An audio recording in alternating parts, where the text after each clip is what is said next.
कभी कभी जिंदगी के सबसे गहरे उत्तर शब्द नहीं, सफर देते हैं।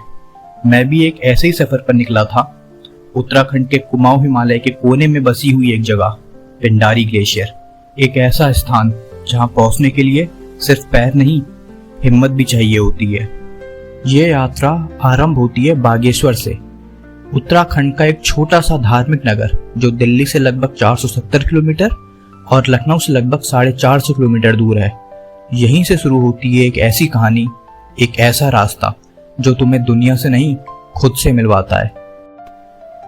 बागेश्वर से आगे का रास्ता जाता है कपकोट होते हुए, फिर एक संकरा ऊबड़ खाबड़ पहाड़ी मार्ग आपको पहुंचाता है खाती गांव तक। खाती, वो आखिरी गांव जहां सड़क समाप्त हो जाती है और पिंडारी ग्लेशियर का ट्रैक आरंभ होता है।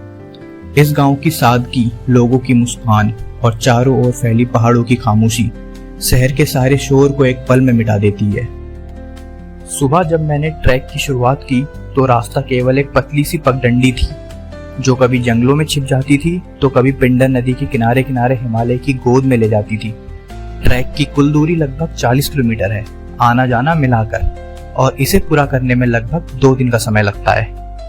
हर मोड़ पर एक नई चुनौती होती थी, कभी बर्फ से होके गुजरना, कभी फिसलते पत्थरों पर संतुलन बनाना, लेकिन हर थकावट के बाद मिलता था एक ऐसा दृश्य जो किसी चित्र जैसा नहीं, जीवन जैसा लगता था।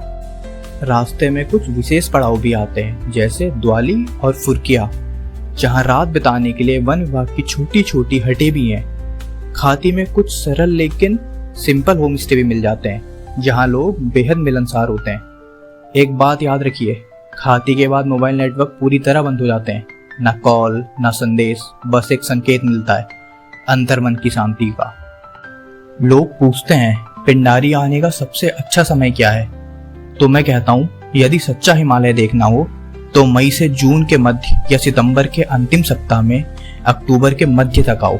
इस समय आपको बर्फ भी मिलेगी, सुंदर रास्ते भी, और वो शांति भी जो महानगरों में कभी नहीं मिल सकती। अगर इतिहास की दृष्टि से देखें तो ब्रिटिशर्स ने 1800 के दशक में पिंडारी ग्लेशियर की खोज की थी। कहा जाता है कि एक समय यह ग्लेशियर नंदा देवी ग्लेशियर से जुड़ा हुआ था, परंतु समय और जलवायु परिवर्तन ने इन संबंधों को तोड़ दिया। आज भी ये ग्लेशियर एक जीवित संकेत है कि प्रकृति अब भी सांस ले रही है और समय के साथ बदल भी रही है। और जब अंत में वो ग्लेशियर सामने आता है तो लगता है कि जिंदगी की सारी दौड़ भाग केवल इसी एक पल के लिए थी। वो सफेद बर्फ की चादर, वो मौन खड़े हिमालय और भीतर से आती हुई एक आवाज, यही वो जगह है